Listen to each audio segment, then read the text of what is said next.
सबैभन्दा पहिला तपाईले यो भिडियो हेर्नुहोला र अब म तपाईलाई यही भिडियोलाई एडिट गरेर देखाइदिनेछु। एडिट गरेपछिको यो भिडियो पनि हेर्नुहोला। अब तपाईले यो भिडियोको ब्याकग्राउन्ड ब्ल्याक एन्ड व्हाइटमा परिवर्तन भएको देख्न सक्नुहुन्छ। यसरी नै तपाईलाई म आजको भिडियोमा कुनै पनि भिडियोको ब्याकग्राउन्डलाई ब्ल्याक एन्ड व्हाइटमा कसरी परिवर्तन गर्ने भन्ने बारेमा बताउने छु। भिडियोलाई सुरुवात गर्नुभन्दा पहिला म तपाईलाई एउटा रिक्वेस्ट गर्न चाहन्छु। अहिलेसम्म पनि तपाईहरुले यो च्यानललाई सब्स्क्राइब गर्नु भएको छैन भने कृपया भिडियोको तल देखिराखेको रेड कलरको सब्स्क्राइब बटनमा क्लिक गरेर सब्स्क्राइब गर्नुहोस् र साथै छेउमा आउने घण्टीलाई पनि दबाएर अल नोटिफिकेसनमा क्लिक गर्न नबिर्सिनुहोला। कुनै पनि भिडियोको ब्याकग्राउन्डलाई सजिलैसँग ब्ल्याक एन्ड व्हाइटमा परिवर्तन गर्न सक्नुहुन्छ। त्यसको लागि तपाईले सबैभन्दा पहिला आफ्नो मोबाइलमा भएको काइनमास्टर एप्लिकेसनलाई ओपन गर्नुहोस् र त्यसपछि अब तपाईले यो प्लसको आइकनमा क्लिक गर्नुहोस् र अब तपाईले आफ्नो युट्युब भिडियोको लागि बनाउन चाहनुहुन्छ भने 16:9 लाई सेलेक्ट गर्नुहोस् र त्यस्तै गरी तपाईले सर्ट भिडियो र टिकटकको भिडियो बनाउन चाहनुहुन्छ भने 9:16 लाई सेलेक्ट गर्नुहोस्। मैले भने यहाँ युट्युब भिडियोको लागि 16:9 लाई सेलेक्ट गरेको छु। अब यहाँ ब्याकग्राउन्ड ल्याउनको लागि यो मिडियामा एकचोटी क्लिक गर्नुहोस् र त्यसपछि अब तपाईले यहाँ ब्याकग्राउन्ड भन्ने अप्सन देखिराख्नु भएको छ, यसमा क्लिक गर्नुहोस्। अब तपाईले यहाँ आफुलाई कुन चाहिँ कलरको ब्याकग्राउन्ड मन पर्छ कुनै एउटालाई सेलेक्ट गर्नुहोस्। यसरी ब्याकग्राउन्डलाई सेलेक्ट गरिसकेपछि अब यहाँ लेयर अप्सन देखिराख्नु भएको छ, यो लेयरमा तपाईले एकचोटी क्लिक गर्नुहोस् र त्यसपछि अब तपाईले यो मिडिया अप्सन देखिराख्नु भएको छ, यसमा एकचोटी क्लिक गर्नुहोस् र त्यसपछि अब तपाईले कुन चाहिँ भिडियोको ब्याकग्राउन्डलाई चेन्ज गर्न चाहेको हो त्यो भिडियोलाई तपाईले यहाँबाट सेलेक्ट गर्नुहोस्। यसरी तपाईले आफ्नो मोबाइलमा भएको भिडियोलाई सेलेक्ट गरिसकेपछि यसलाई अब फुल स्क्रिन गराइदिनुहोस्। फुल स्क्रिन गरिसकेपछि अब तपाईले यो टिकमा एकचोटी क्लिक गर्नुहोस् र अब तपाईले यो ओरिजिनल भिडियो यहाँबाट देख्न सक्नुहुन्छ। यो भिडियोमा भएको ब्याकग्राउन्डलाई चेन्ज गर्नको लागि यो लेयरमा एकचोटी क्लिक गर्नुहोस् र त्यसपछि अब तपाईले यहाँ इफेक्ट अप्सन देखिराख्नु भएको छ, यो इफेक्ट अप्सनमा एकचोटी क्लिक गर्नुहोस् र त्यसपछि अब तपाईले यहाँ कलर आइसोलेसन भन्ने अप्सन देखिराख्नु भएको छ, तर तपाईकोमा यो अप्सन हुँदैन। यो अप्सनलाई तपाईले इन्स्टल गर्नुपर्ने हुन्छ। त्यसको लागि तपाईले थोरै स्क्रोल डाउन गर्दै तलतिर जानुहोस् र त्यसपछि अब तपाईले यो गेट मोरमा क्लिक गर्नुहोस्। यति बेला तपाईको मोबाइलमा वाइफाई अन हुनुपर्छ या डाटा अन भएको हुनुपर्छ र त्यसपछि अब तपाईले यो कलर अप्सनमा एकचोटी क्लिक गर्नुहोस्। यसरी क्लिक गरिसकेपछि अब तपाईले यहाँ कलर आइसोलेसन भन्ने अप्सन देखिराख्नु भएको छ, यसलाई तपाईले सेलेक्ट गर्नुहोस् र अब तपाईले यहाँ इन्स्टल भन्ने अप्सन देखिराख्नु भएको छ, यहाँ तपाईले क्लिक गरेर यसलाई इन्स्टल गर्नुहोस्।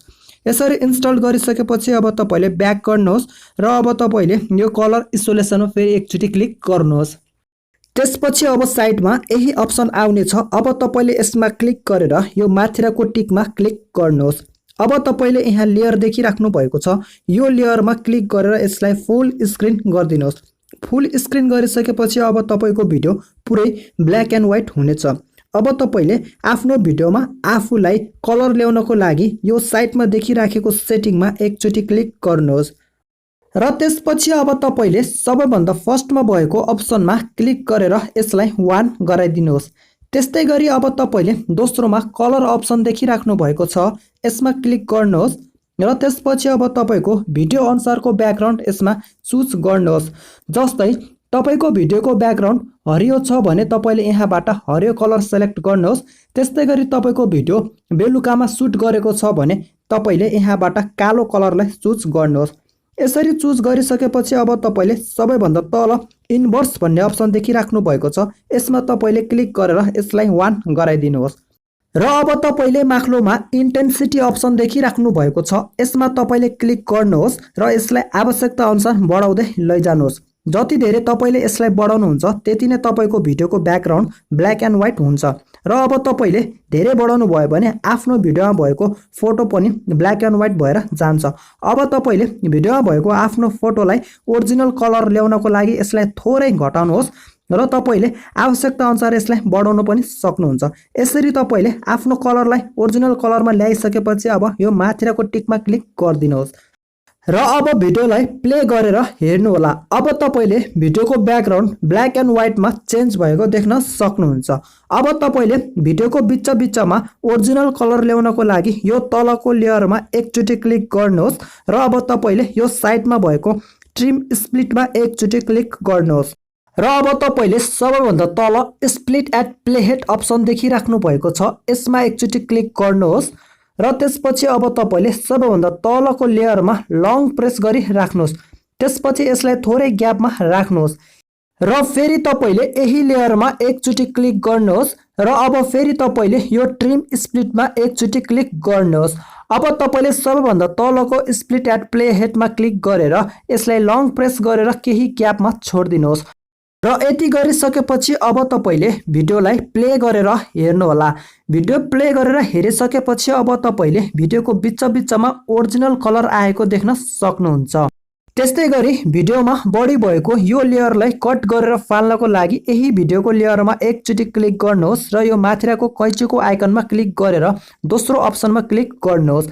यति गरिसकेपछि अब यसलाई सेभ गर्नको लागि यो माथिको आइकनमा क्लिक गर्नुहोस् र अब तपाईले बनाएको भिडियो यहाँ देख्न सकिन्छ। अब तपाईले यही भिडियोमाथि क्लिक गर्नुहोस् र त्यसपछि अब तपाईले यो सेकेन्डको आइकनमा क्लिक गर्नुहोस्। अब तपाईले यहाँ तल एक्सपोर्ट अप्सन देख्न सक्नुहुन्छ, यहाँ तपाईले क्लिक गरेर भिडियोलाई एक्सपोर्ट गरिदिनुहोस्। एक्सपोर्ट कम्प्लिट भइसकेपछि तपाईको भिडियो आफ्नो मोबाइलको ग्यालरीमा सेभ हुन्छ र अब तपाईले यो भिडियोलाई युट्युब, फेसबुक, टिकटक लगायत अन्य सोशल मिडियामा सेयर गर्न सक्नुहुन्छ।